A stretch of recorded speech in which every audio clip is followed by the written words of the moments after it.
Welcome back to జేఏడు tech tutorial. మనం fundamental రైట్స్లో ప్రీవియస్గా చూసినట్టయితే రైట్ టు ఈక్వాలిటీ గురించి చెప్పుకున్నాం, రైట్ టు ఫ్రీడమ్ గురించి చెప్పుకున్నాం, రైట్ అగైనెస్ట్ ఎక్స్‌ప్లాయిటేషన్ గురించి చెప్పుకున్నాం.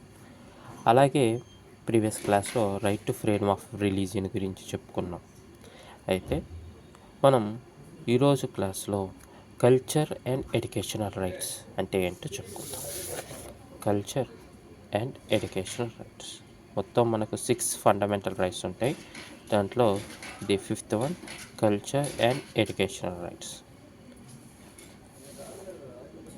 కల్చర్ అంటే సాంస్కృతికపరమైన, ఎడ్యుకేషనల్ అంటే విద్యా వ్యవస్థగా.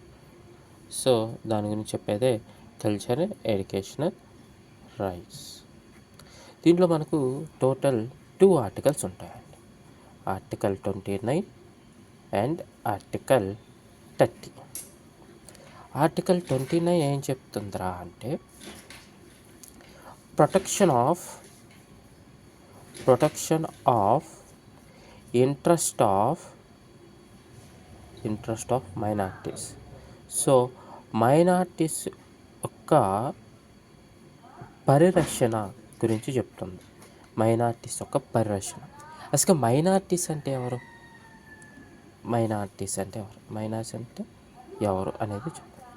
మైనారిటీస్ మనకు 2 రకాలుగా ఉంటారండి.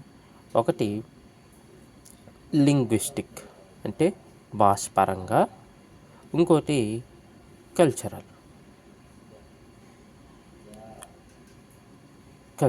పరంగా, లేదా దీన్నే రిలీజియస్ మతపరమైన. లింగ్విస్టిక్ అంటే భాషపరమైన అంటే ఏంటంటే మన యొక్క దేశంలో చాలా రాష్ట్రాలు ఉంటాయి. ఫర్ సపోజ్ మన ఏపీ చూసుకుంటే దీంట్లో మెజారిటీ అంటే ఎక్కువ మంది ఎవరు ఉంటారు? తెలుగు పీపుల్ ఉంటారు. మెజారిటీ తెలుగు పీపుల్ ఉంటారు కాబట్టి వీళ్ళు మెజారిటీ. సో రిమైనింగ్ మన తెలుగు రాష్ట్రాల్లో తమిళ వాళ్ళు తక్కువ మంది ఉంటారు, అలాగే కర్ణాటక వాళ్ళు తక్కువ మంది ఉంటారు, కేరళ వాళ్ళు తక్కువ మంది ఉంటారు. సో కాబట్టి వీళ్ళు మైనారిటీస్ కిందకు వస్తారు. ఫర్ సపోజ్ అదే నువ్వు కర్ణాటక తీసుకో, అక్కడ తమిళ వాళ్ళు తక్కువ మంది ఉంటారు కదా.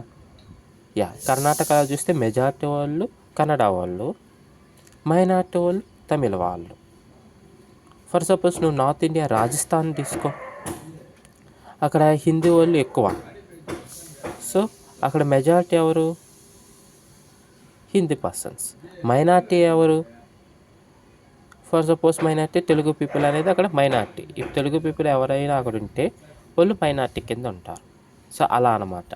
అలా వచ్చేది లింగ్విస్టిక్ పరంగా. అదే నీకు రిలీజియస్ మతపరమైన అంటే మన దేశంలో చూస్తే ఆల్మోస్ట్ హిందూస్ 85% వరకు జనాభా ఉన్నారు హిందూస్. సో మైనారిటీస్ అంటే ఎవరు ఉంటారు? ఎవరైతే తక్కువ మంది ఉంటారో వాళ్ళు మైనారిటీస్. అంటే ముస్లిమ్స్ తక్కువ ఉన్నారు కాబట్టి ముస్లిం ఈజ్ ఏ మైనారిటీ, క్రిస్టియన్స్ తక్కువ ఉన్నారు కాబట్టి క్రిస్టియన్ ఈజ్ ఏ మైనారిటీ. అలా ఒకటి భాషపరమైన, ఇంకోటి మతపరమైన మైనారిటీస్. అయితే మనం గుర్తుపెట్టుకోవాల్సింది అంటే మన రాజ్యాంగంలో మైనారిటీ అంటే ఎవరెవరు దీని కింద వస్తారు అని మాత్రం చెప్పలేదు. It's not define. మనం అనుకుంటున్నాం ఇలా అని, అంతేగాని రాజ్యాంగం మనకు చెప్పలేదు. అయితే ఇక్కడ ఏం చెప్తానంటే protection of interest of minorities. ఎవరైతే మైనారిటీస్ ఉంటారో అంటే వీళ్ళు భాషపరమైన లేదా మతపరమైన మైనారిటీస్ ఎవరైతే ఉంటారో వాళ్ళ స్క్రిప్ట్స్ అంటే కొన్ని లిపీలు, వాళ్ళ యొక్క లిపీలు అంటారు, కొన్ని వాళ్ళు రాసిన కొన్ని గ్రంథాలు ఉంటాయి, వాటిని కాపాడుకునే హక్కు వాళ్ళకు ఉంటుంది. సో అదే చెప్తారు ప్రొటెక్షన్. వాళ్ళు కాపాడుకునే హక్కు వాళ్ళకు ఉంటుంది. వాళ్ళ యొక్క కల్చర్ని, వాళ్ళ యొక్క ట్రెడిషన్ని వాళ్ళు కాపాడుకునే హక్కు ఉంటుంది అని చెప్పేది ఆర్టికల్ 29. సో ఒక మైనారిటీస్ వాళ్ళ యొక్క స్క్రిప్ట్స్, వాళ్ళ యొక్క కల్చర్ని, వాళ్ళ యొక్క ట్రెడిషన్ని కాపాడుకునే హక్కు ఉంటుంది అని చెప్తున్నాయి. అలాగే at the same time education ఏదైతే విద్యా వ్యవస్థలు ఉన్నాయో వాటికి అడ్మిషన్ అంటే మనం పోయి చేరతాం కదా. అడ్మిషన్ అనేది ఒక కులం చూసి, ఒక మతం చూసి, ఒక ఒక కులం, ఒక మతం, ఒక లాంగ్వేజ్ చూసి వాటి పరంగా అడ్మిషన్స్ ఇవ్వకూడదు. అరే నీది పలానా కులం, యు ఆర్ నాట్ అలౌడ్. యువర్ది పలానా caste, you are not allowed. So అలా చేయకూడదు. మన భారతదేశం all are equal, right equality అని ప్రీవియస్గా చెప్పుకున్నాం కదా. సో బేస్డ్ ఆన్ దట్ ఎవరైతే విద్యా వ్యవస్థలో చేరాలి అనుకుంటున్నారో వాళ్ళకి ఎలాంటి క్యాస్ట్ బేస్, రిలీజియన్ మీద, లాంగ్వేజ్ మీద అనేది చూసి చేర్పించకూడదు. ఎవరైనా ఓకే చేరొచ్చు అని చెప్పేది ఆర్టికల్ 29. ఆర్టికల్ 29 రెండు ఉంటాయండి. ఒకటి మైనారిటీస్ వాళ్ళ యొక్క లిపిని, వాళ్ళ యొక్క కల్చర్ని కాపాడుకునే హక్కు ఉంటుంది. అలాగే ఏవైతే ఎడ్యుకేషన్ ఇన్స్టిట్యూషన్ ఉంటుందో ఆ ఎడ్యుకేషన్ ఇన్స్టిట్యూషన్ యొక్క admission not based on the religious, caste and anything.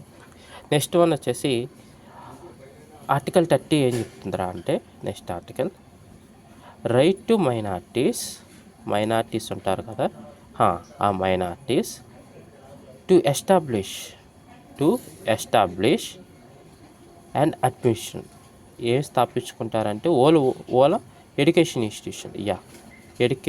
Institution. So ఎవరైతే మైనారిటీస్ ఉంటారో వాళ్ళ యొక్క ఓన్ ఎడ్యుకేషన్ ఇన్స్టిట్యూషన్ని స్థాపించుకోవచ్చు అని చెప్పేది ఆర్టికల్ 30. ఫర్ సపోజ్ ఇప్పుడు ఎక్కువ క్రిస్టియానిటీ స్కూల్స్ ఉంటాయి. ఇప్పుడు క్రిస్టియన్స్ మైనారిటీస్, మనం ప్రీవియస్ చెప్పాం. క్రిస్టియన్స్ తక్కువ మంది ఉంటారు కాబట్టి వాళ్ళు minority. So Christianity schools, Christianity colleges ఉంటారు. సో ఓన్గా స్థాపించుకోవచ్చు. అట్ ది సేమ్ టైం ఎవరైతే ఫర్ సపోజ్ ముస్లిమ్స్ ఉంటారు, సో ఓన్గా స్థాపించుకోవచ్చు. ఫర్ సపోజ్ ఏపీలో సమ్ కేరళ పర్సన్స్ ఉంటారు, ఓన్గా ఇన్స్టిట్యూషన్స్ స్థాపించుకోవచ్చు. ఎందుకు ఏపీలో ఎందుకు కేరళ పర్సన్స్ అంటున్నాం? ఇది as per the linguistic minorities పరంగా ఏపీలో ఎక్కువ మెజారిటీ ఎవరు ఉంటారు? తెలుగు వాళ్ళు. కేరళ వాళ్ళు తక్కువ మంది ఉంటారు. ఇది ఎగ్జాంపుల్ పరంగా తీసుకుంటున్నాం. సో ఓన్గా ఇన్స్టిట్యూషన్ తీసుకుంటున్నారు. అలాగే అట్ ది సేమ్ టైం వాళ్ళ యొక్క ఓన్ అడ్మినిస్ట్రేషన్,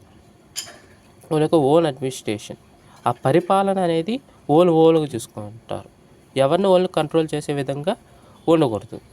అయితే ఓన్ అడ్మినిస్ట్రేషన్ అంటే ఏంటంటే, అయితే టీచర్ని, స్టాఫ్ని అపాయింట్మెంట్ చేసుకోవడం, వాళ్ళ యొక్క సిలబస్, వాళ్ళ యొక్క క్లాస్ రూమ్ స్ట్రెంత్స్, ఇంకా డిఫరెంట్ ఉంటాయి. సో అవన్నీ ఓన్గా చేసుకుంటారు. అయితే ఇవన్నీ అనేది ఎలా ఉంటాయంటే, గవర్నమెంట్ అనేది వీటి ద్వారా కొన్ని లాస్ చేయొచ్చు, కొన్ని చట్టాలు చేయొచ్చు. ఫర్ సపోజ్ ఎలా అంటే, ఇప్పుడు టీచర్స్ని అపాయింట్మెంట్ చేసుకోవచ్చు కదా, ఓన్గా. అయితే టీచర్ అపాయింట్మెంట్ ఒక క్వాలిఫికేషన్ చెప్పేది గవర్నమెంట్. అంటే ఏంది, ఇప్పుడు ఫస్ట్ క్లాస్ నుంచి 5th క్లాస్ వరకు పలానా టీచర్కి ఇంత క్వాలిఫికేషన్ ఉంది, ఇంత క్వాలిఫికేషన్ ఉండాలి అని గవర్నమెంట్ చెప్పచ్చు. అలాగే 6th నుంచి 10th వరకు పలానా ఇంత క్వాలిఫికేషన్ ఉండాలి అని చెప్పచ్చు అనమాట గవర్నమెంట్. అలా అన్నమాట.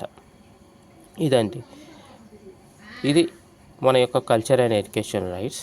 Thank you.